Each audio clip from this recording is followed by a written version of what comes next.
Sir, may dalawang panibagong mga bangkay yung nakita dito sa area, sa Barangay Dos Hermanas naman po ito. Ano po yung update? Nakilala na po ba, sir? Yes, ma'am. At around 6 p.m. Yesterday, a concerned citizen called our attention at the Talisay City Component Station about two found dead bodies located at the parking space of First Farmers, Barangay Dos Hermanas, Talisay City. Wherein investigation revealed that the two cadavers are in an advanced stage decomposition. So, nahihirapan po tayong i-identify sila. And then, we seek and check all the records pertaining to the persons na hinahanap po o missing persons na hinahanap po ng relatives, ng family members.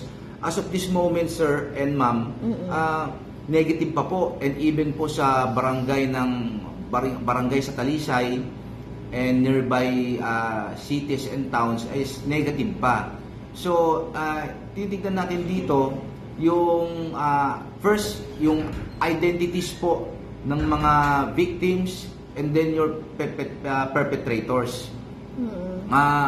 So far, this morning ay meron po tayong walkthrough doon po sa crime scene, and then ongoing po yung mga interviews po natin for possible witnesses, informations that are vitals to our investigation so far. So, makakaasa po kayo, this is a thorough investigation, ma'am and sir. Wag po kayong mag-alala, Talisay is a very peaceful city. Mababait po ang mga Talisay nun.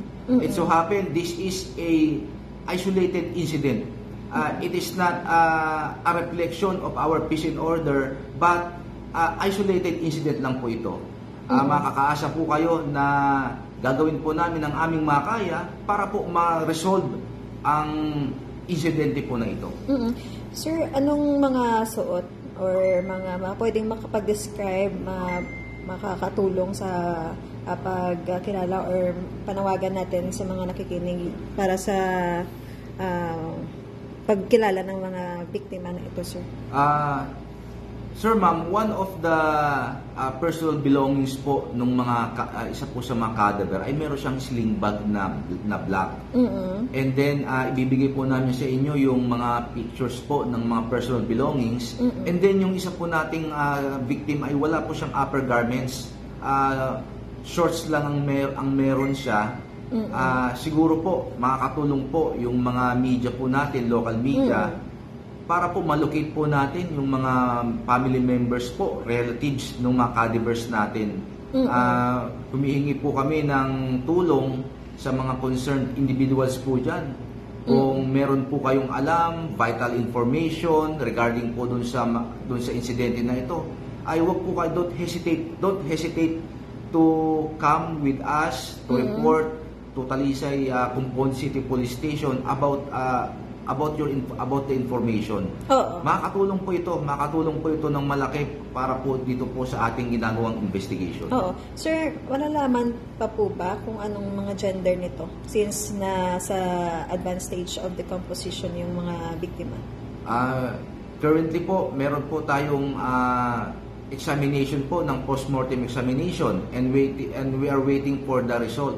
And then kung sakali po na ma-identify po ito, ay i-request po natin sa relatives na mag-request po tayo, and yung consent po ng relatives to have a autopsy examination po doon po sa mga cadaver para malaman po natin ano pa talaga yung nangyari doon po sa mga biktima. So, gender negative? Yes, so far as negative pa po, and we will follow up and we will keep you posted to any updates doon po sa ginagawa nating investigation and developments. Walang mga tattoo, sir?